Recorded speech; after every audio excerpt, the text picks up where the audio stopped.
In the frozen, featureless expanse of a Ukrainian winter, a watch began. A silent, lonely vigil high above the shattered earth. For 48 relentless hours, unseen eyes tracked the deadly procession, a steel-tipped spear aimed at the heart of a defensive line. This is not a story of frontline glory, of trenches and bayonets. This is a story of patience, precision, and a new kind of warfare. A story where 4 machines, guided by the unwavering will of a few, held the fate of a battle in their electronic gaze. How could a handful of drones, fragile against the might below, possibly annihilate an entire armored vanguard? What did these crews see through their screens in those endless hours? And what price did this new kind of hunter pay for its kill? This is the story of the 48-hour watch. Our story unfolds in the bleak winter of early 2023, in the sector near the shattered city of Bakhmut. The ground is a monochrome nightmare of frozen mud, shell craters filled with grimy ice, and the skeletal remains of trees. Here the war had settled into a brutal, grinding attrition. For the soldiers of the Ukrainian 93rd Mechanized Brigade's elite unmanned aerial vehicle detachment, call signed Korshan, or Kite, every flight was a mission into a contested sky, thick with electronic warfare and the ever-present threat of enemy air defenses. The commander of this particular drone team was Captain Mikhailo "Ghost" Kovalenko, a 35-year-old former commercial drone operator whose calm demeanor masked the tactical genius for area reconnaissance. His partner, Sergeant First Class Olena "Sparrow" Shevchenko, was a master of the complex, jamming-resistant control systems that kept their eyes in the sky. Their tool of choice was not the ubiquitous small first-person view quadcopter, but a larger, endurance-focused fixed-wing surveillance drone, the PD-2. With a wingspan of nearly 10 feet, it could loiter for hours at an altitude of several thousand feet, its high-resolution cameras and thermal sensors painting a detailed picture of the enemy's rear. The strategic situation was critical. Intelligence intercepts and partisan reports suggested a concentrated Russian push was coming. A mechanized battalion tactical group, battered but still potent, was regrouping in the occupied town of Soledar.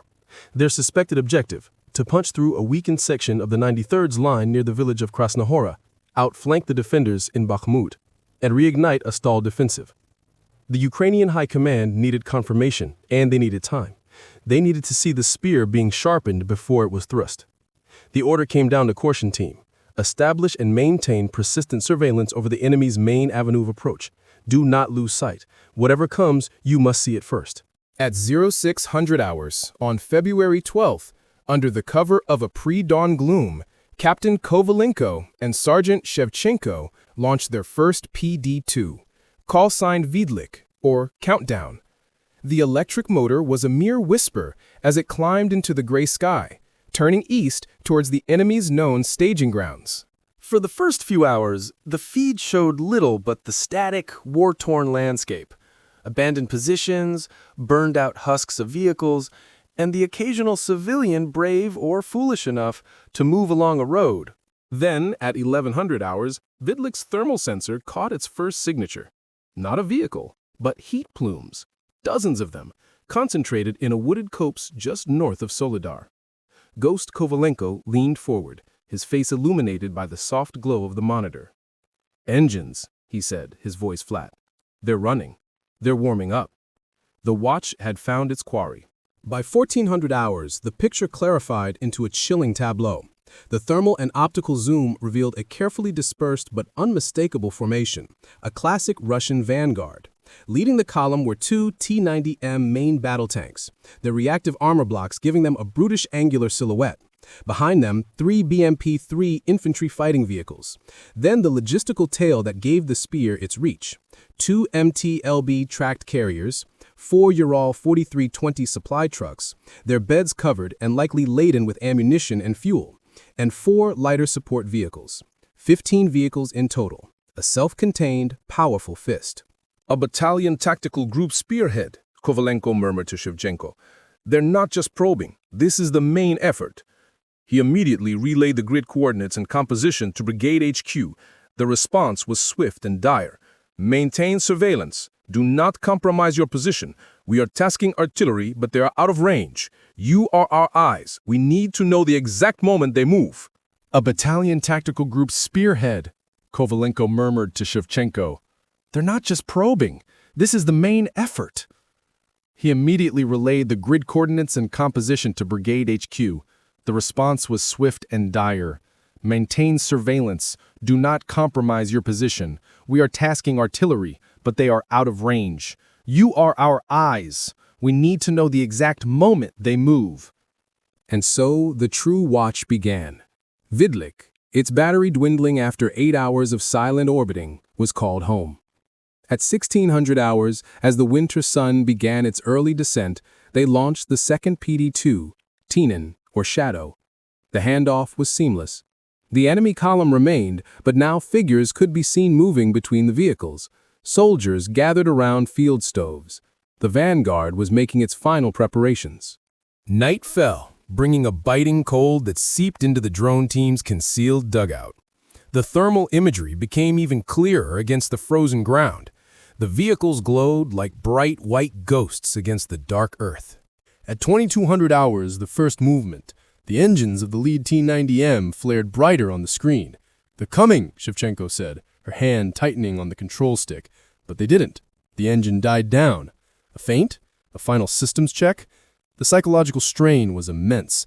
For the crew, every minute was an eternity of anticipation. They tracked the column, now completely illuminated by their sensors, as it remained static through the long, frozen night. They watched the sentries pace, watched the occasional glow of a cigarette, watched the war from a god's eye view, powerless to intervene. Dawn on February 13th brought a light snowfall, a curtain of gray that threatened to blind their electronic eyes.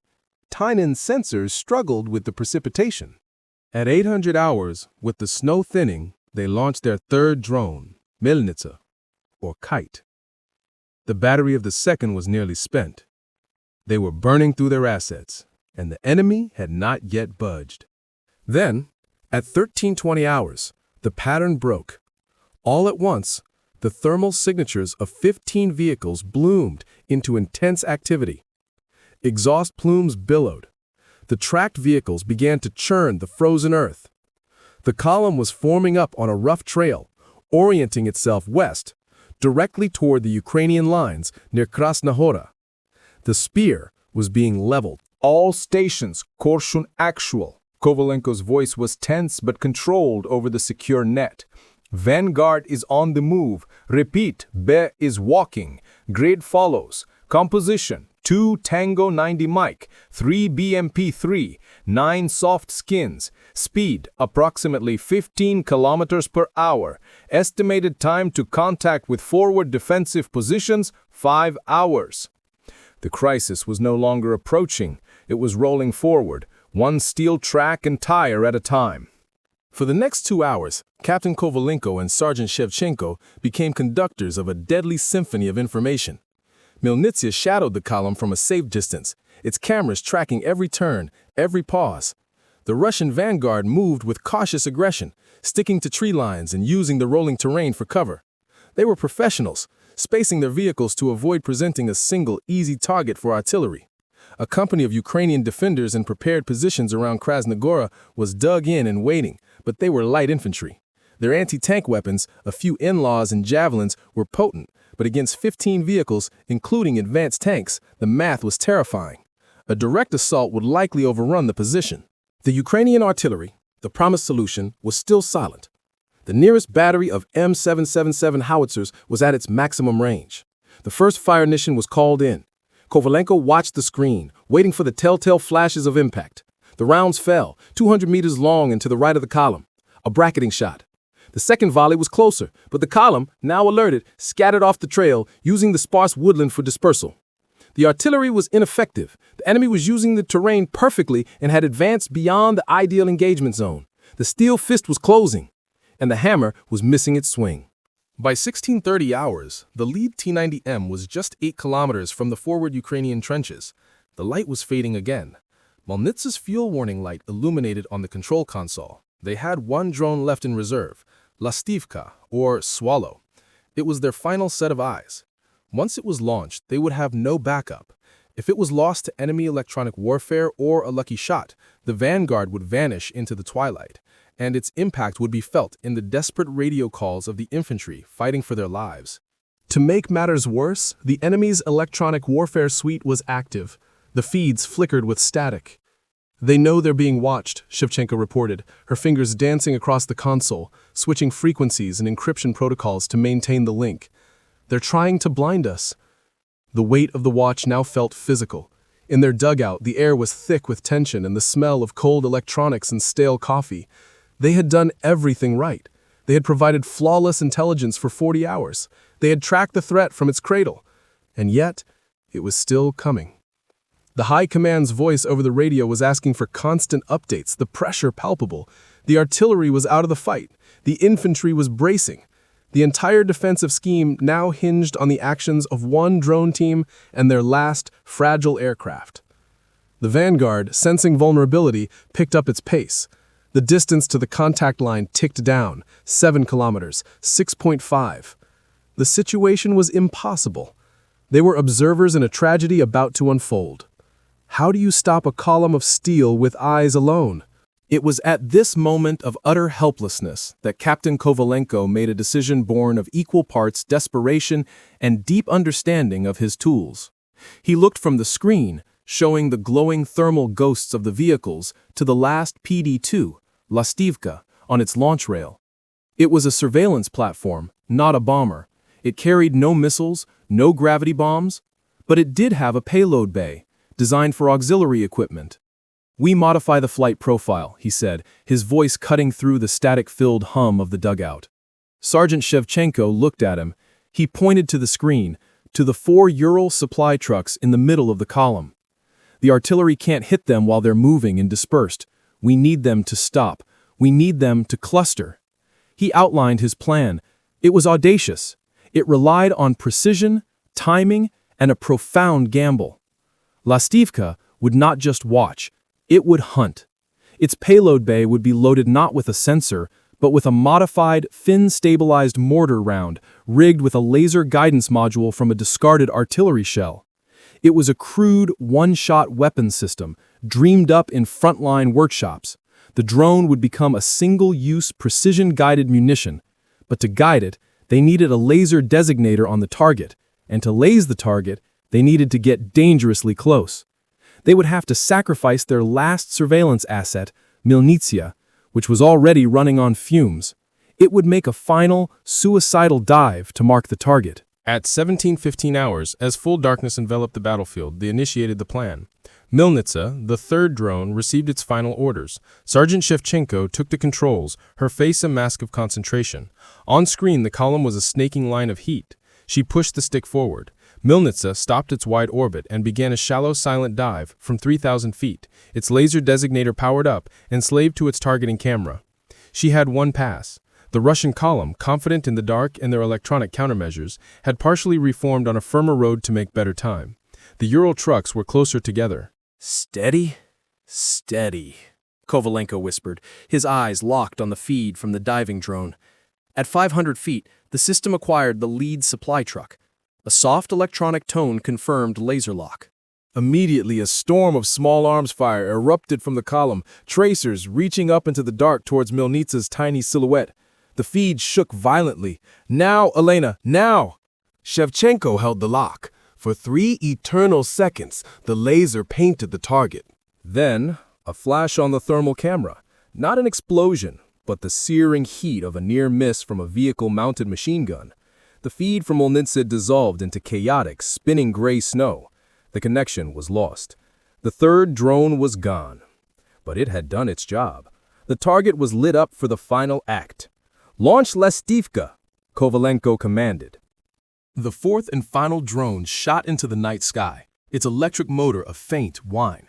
It climbed to 2,000 feet and turned towards the grid coordinates, guided now by the last known data from its fallen sister and the still active laser spot. The tension in the dugout was absolute. This was it. One shot. If it missed, the Vanguard would be upon their lines in under an hour. They watched through Lastivka's camera as it streaked toward the target area. Below, they could see the tracer fire continuing, the column now fully alerted and firing at shadows. And then, there it was, a brilliant, pulsating point of light on the ground, the laser designator, still illuminating the lead Ural truck, its source destroyed, but its final order still echoing. Lastivka's guidance system accepted the signal. It tipped into its terminal dive. There was no sound on their feed, only the image rushing toward the ground. For a heartbeat, they saw the detailed shape of the truck, surrounded by other vehicles. Then, the screen went white. A few seconds later, the seismic sensor feeds at Brigade HQ spiked. Then the calls started coming in from the forward observation posts. Captain Kovalenko's radio crackled to life with the voice of an artillery spotter, positioned miles away but with a clear line of sight. His voice was trembling, not with fear, but with awe. "Korshin, this is Forward Observer 7. Adjust fire, over. Negative. Say again. Negative adjust. Target destroyed. I say again, primary target destroyed. We have a catastrophic secondary. Multiple secondaries. The entire column is lighting up. It's a chain reaction." The single precision-guided mortar round from the last drone had found its mark. It had penetrated the cargo bed of the lead Ural truck, which was, as intelligence suggested, packed with artillery shells and tank ordnance. The resulting explosion was volcanic. It engulfed the trucks behind it and to its flanks. The intense heat and shrapnel shower disabled the nearby BMPs and MTLBs. The T-90 tanks at the front, designed to withstand frontal assaults, had their thinner rear armor exposed to the blasts and flying debris. One was immobilized, its tracks shredded. The other, its external equipment and sensors ruined, began to reverse blindly before sliding into a ditch. In the span of less than a minute, the 15-vehicle Vanguard was transformed from a cohesive fighting force into a burning, tangled wreck. The spear had been shattered before it could be thrown. The aftermath on the ground was one of stunned silence, then controlled exploitation. The Ukrainian infantry, braced for an assault that never came, advanced cautiously under cover of darkness to confirm the kill. The scene was one of utter devastation. All 15 vehicles were destroyed or rendered combat ineffective. Ammunition cooked off for hours, painting the low winter clouds with flashes of orange. Russian recovery attempts were driven off by now effective artillery fire, finally in range to engage the stationary burning hulks. Casualty figures for the Russian force are estimated from intercepts and later reconnaissance to have been severe. A company strength element, perhaps 50 to 70 personnel, was wiped out or severely wounded in the blast and subsequent fires. For the Ukrainians, the cost was measured in machinery and mental fortitude. 4 drones lost. 1 surveillance team pushed to the absolute limit of human endurance. Captain Mikhail Kovalenko and Sergeant First Class Olena Shevchenko had maintained their watch for over 48 consecutive hours, a marathon of focus that ended with a snap decision that changed the tactical picture entirely. For their actions, which prevented a likely breach in the line and saved countless lives of their comrades in the infantry, both were later decorated. Captain Kovalenko received the Order of Bogdan Khmelnytsky, 3rd Class, for his leadership and decisive action. Sergeant Shevchenko was awarded the Order of the Golden Star, a recognition of her exceptional skill and courage under direct electronic and kinetic fire. But the legacy of the 48-hour watch extends beyond medals. This engagement, meticulously documented in their drone feeds and after-action reports, became a textbook case for a new form of combined arms warfare. It demonstrated that persistent surveillance, when fused with rapid decision-making and ingenious adaptation of technology, could produce effects disproportionate to the resources employed. It proved that the most powerful weapon on the modern battlefield is not always the largest gun, but the most accurate piece of information delivered at the decisive moment and acted upon with unwavering nerve. The crew of Question Team did not just destroy a column, they wrote a new chapter in the ancient art of the ambush, conducted from the cold, silent expanse of the sky. The frozen fields near Bakhmut have seen countless acts of valor, large and small. The 48-hour watch stands as a testament to a different kind of heroism, one of patience, intellect, and the nerve to pull the trigger on a plan that had only one chance to succeed.